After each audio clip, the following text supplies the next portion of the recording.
Hi, I'm Sam Edmonds and I'm a consultant for fox rage and salmo. One of my favourite places to target pike are on gravel pits, and today we're going to be fishing with a variety of different types of lures to see whether we can catch pike out of the gravel pit behind me. Now we've got a huge amount of water to cover. I mean, there's about 130 acres of water that we can fish today. It's full of islands, bars, deep channels, deep bays, shallow bays, reeds. It's a fantastic looking gravel pit. So we're in the middle of spring at the moment, and today I'm going to be showing you some of the tactics that I would use to target pike in the spring months. So I'd be using lures such as jerk baits like this slider I'm starting with today, swim baits, crankbaits and other lures within the fox rage and salmo ranges. So we're going to give it a go and hopefully we'll have a couple of fish to show you.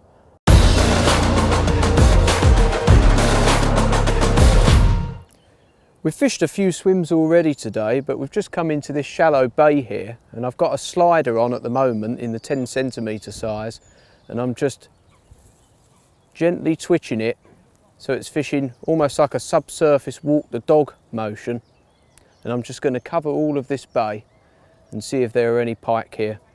The gravel pit that we're fishing today, it's full of channels, bars, shallow bays, deep areas as well, and we're going to cover as much of it as we can, and we're going to be using a variety of different salmo and rage lures. The great thing about this lake is that you can fish all different types of lures. I mean, there are days where you can catch fish on poppers, there are days where you can catch fish jigging, using creature baits, jerk baits, crankbaits. The main thing really is to chop and change lures until you find one that catches a fish or catches a couple of fish, and then just kind of take it from there really. If you feel like you need to change lure, then change. If not, just stick with what you're doing, and hopefully if there's a fish in front of you, it should take the lure that you're using. Well, we've just changed swims and I've also just changed lure too. So I had the 10 centimetre slider on, but I've just put a 12 centimetre version on. The reason I've put the 12 centimetre version on is because there's a bit of a breeze coming down this channel here.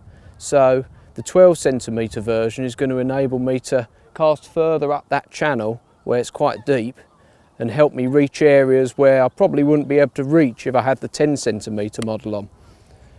So the way I'm going to cover this area here is just by breaking it up into different sections. So if you imagine all the water in front of you is like a big clock face, and then you've got like 9 o'clock, 12 o'clock, 3 o'clock and all the numbers in between. I'm just going to cast to all of those different numbers and make sure I cover all of the water in front of me so I don't miss any areas where there might be some pike.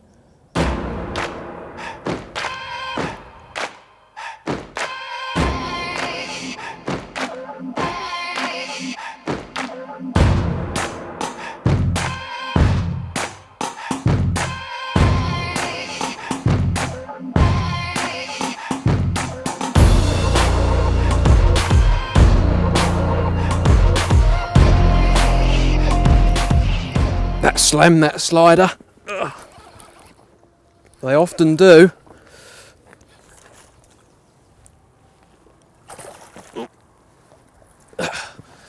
First fish of the day. Well, I just made a cast out to that island there, and literally 2 or 3 twitches after I'd started retrieving, bang, just absolutely slammed it. Let's get him out and have a look at it. Well, it's not a monster, but it's definitely a nice start to the day. That was caught on the 10 centimetre slider and reel roach. It's one of my favourite jerk baits. It has a fantastic motion as you're twitching it back. It's got a fantastic side to side sort of walk the dog motion. And I mean, I've caught some really nice fish on it, fish over 20 pounds. So I mean, this is not as big as one of those, but as I say, it's a nice start to the day and hopefully the first of a few more.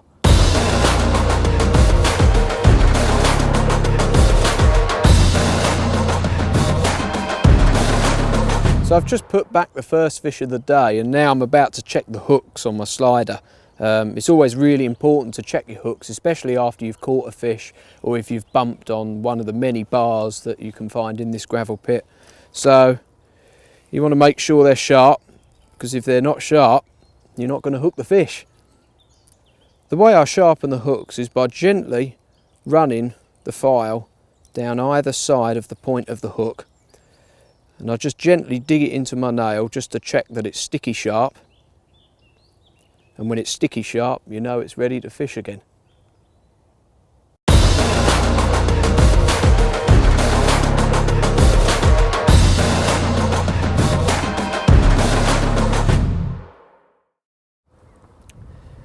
I'm going to run through with you the gear that I've been using today. So I've mainly been casting lures within the 4 to 6 inch range, lures up to about 90 grams in weight. So I've chosen this Terminator Swim Bait Special. It's 7'6", so it's got a nice bit of length to it, and it can cast lures up to about 100 grams, so it's perfect for the size of the lures that I've been using today. It's nice having a little bit of extra length on the rod as well, so if you hook a fish at long range, for example, you've got that extra bit of leverage to set the hooks and get the fish in. So this is the rod I've opted for today. I've got an oversized bait caster on here that's spooled up with 75-pound braid. Now the reason that I've spooled this up with such heavy braid is to prevent the lures from cracking off. When you're casting some of these heavier lures, you're putting so much strain on the braid and the knot especially, that it really helps having a high breaking strain. So I've chosen 75-pound. Tied to the end of the braid is a 7-strand titanium leader of 34 kilos. That's equivalent to around 70 pound. And then I've got a sure fit snap on there that I can attach the lure and change lures nice and easily. It's a nice setup to fish with because it's not too heavy so that you can't feel the lures that you're fishing with, and it's not too light so that you can't actually cast the lures that you're fishing with.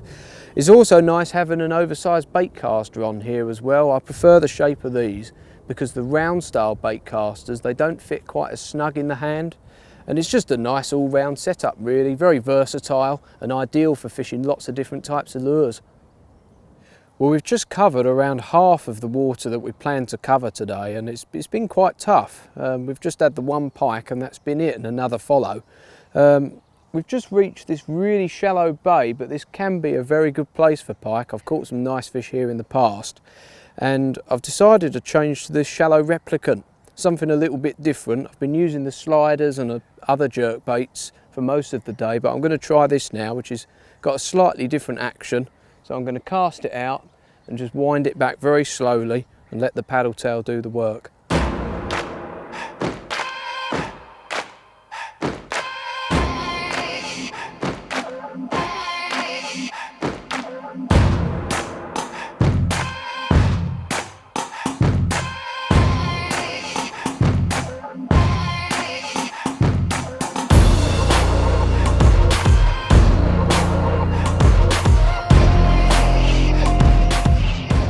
At this time of year, it's a good idea to experiment with different retrieve rates with the lures that you're using. Some days the pike will like a really slow retrieve because the water temperatures aren't that warm yet, but on other days they like it fished really fast. So it's a good idea to chop and change whilst you're fishing, because sometimes a faster retrieve might work better, a slower retrieve might work better, and you've got to find out what's working best. I've had a few casts in this bay with the shallow replicant, but I haven't had any bites or follows. So I've just changed to the sweeper. This is the 14cm sweeper, so it's the biggest size available. And this is a lot more aerodynamic, so it's going to enable me to cast further. The great thing about jerk baits is that they cast a mile, and with this sweeper I'm going to be able to make really long casts and reach areas where other anglers might not be able to reach. So I'm covering a lot more water and hopefully covering some more fish too.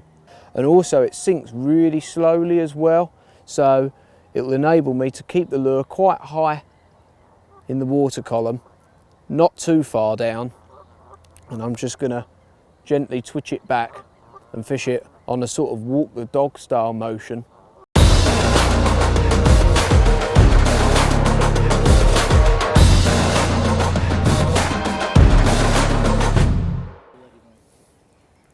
So what happened was that I just changed to the 14cm sweeper. Here we go. And a couple of casts in, I'd had a take But what I've done is I've just changed to the 16 centimetre Pro Grub. Cast back to the same area and bang.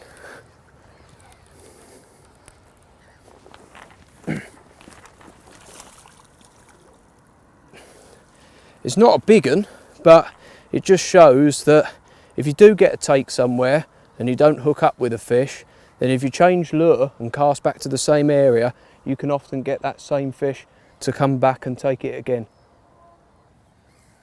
So I've tried 3 different lures in this swim here. I started off with the shallow replicant, didn't have any bites on that. Then I changed to the sweeper and a couple of casts in, I had a take. And then 2 casts in using the Pro Grub, I managed to catch this pike, the bite that I had when I was fishing with the sweeper. So it just goes to show that chopping and changing lures in swims where you've had bites can often help you catch 1 or 2 more fish. Well, we've just released the last fish I caught and I've cast back out, had 2 or 3 reel turns and caught another one.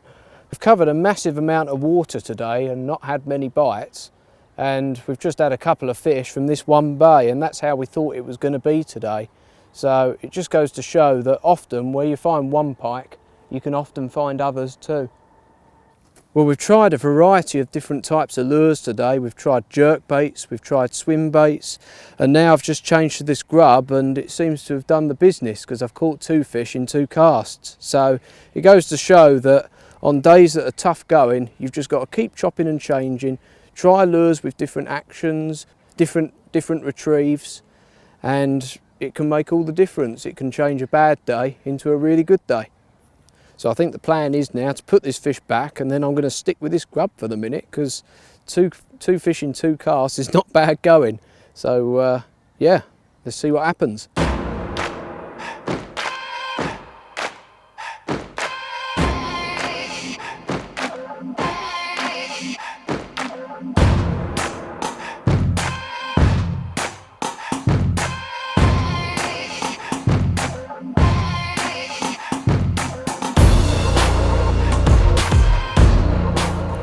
I was pretty confident I was going to get a bite here. So the sweeper's got a fantastic zigzag motion as you retrieve it back, and as I paused it, this fish just slammed it. Ugh.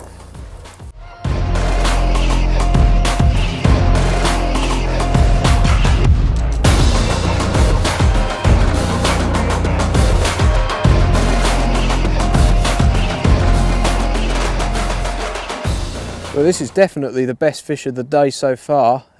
It took a sweeper at really long range, and we've now caught on 3 lures today. We've had to chop and change quite a bit to actually get the bites and the fish that we've caught, but it's paid off in the end, and we've had 4 nice fish.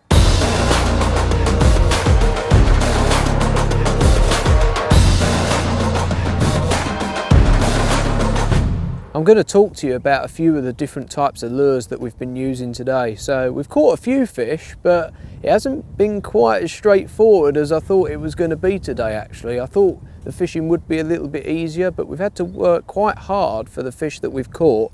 And I've got the lures that we've caught on today laid out in front of me, and I'm just going to show you what we've caught on and how I've been fishing them really. So the lure that I started off on this morning was a Salmo slider. This is the 10 centimetre model and the model that I've been using mostly today.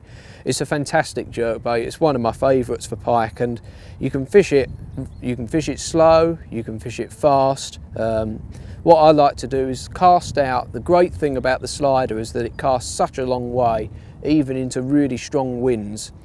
The slider sinks roughly at about a foot per second, so I count it down to the depths that I want to get down to. I haven't had to count it down too deep today because this is a very shallow gravel pit. And I just twitch and pause, and make sure that I'm giving the lure plenty of pauses so that it's got that fantastic zigzag motion as I'm retrieving it back through the water. And that's what caught me my first fish today. I stuck with the slider for quite a long time because I was really confident that I was going to catch some more fish on it, but it just didn't seem to happen. So I moved on to a jerk bait with a slightly different action to it. So I put the sweeper on It's a little bit more streamlined than the slider. It's also got these like gliding vanes down the side of it as well, and it gives it a massive sweeping style motion, which obviously it's named after. So I stuck with the sweeper for a little bit, and I had a bite on the sweeper. I had a couple more casts, didn't have a bite, so I changed to the Pro Grub, and then 2 casts in I managed to catch my second fish of the day, and then I cast back out, and then straight after I caught another fish. So the Pro Grub has been the lure of the day. It's caught us the most fish. The Pro Grub's got a completely different action to the slider and the sweeper and a lot of other different types of lures. With this massive curl tail, it displaces a lot of water, and it's got a really fantastic action as the curl tail spirals back as you retrieve it. I like to fish the Pro Grub on a pretty steady retrieve, so I was just keeping the rod tip up, so I was keeping it away from the bottom so I didn't catch up on any weed, and just giving it a slow steady retrieve really, and it's got that fantastic motion as you wind it back through the water. We then moved into a bay where I wanted to get a much better range casting into the wind, so I put the sweeper back on, and I managed to catch the biggest fish of the day on the sweeper. The other lures that I've tried today, they haven't caught me anything, but they've looked fantastic, have been the shallow replicants. So instead of having the weight built inside the replicant's body, like the normal replicants or the replicant wobbles, the weight is situated underneath the bait here, and you've got 2 trebles underneath as well. This is a much lighter weight than the one that's inserted in the replicant wobbles, and it allows you to fish with it in much shallower water. I've been keeping the rod tip up similarly to how I've been fishing the Pro Grub, and just been winding it back on a slow steady retrieve, and again it's got a completely different profile and movement to the other lures that I've been using today. It's got a big paddle tail at the back that creates lots of movement and vibration, and on its day it can be a fantastic lure. I mean, we haven't caught any fish on it today, but you could come back here tomorrow and you could catch all your fish on this. So it's another fantastic lure to try whilst you're exploring big gravel pits like this one.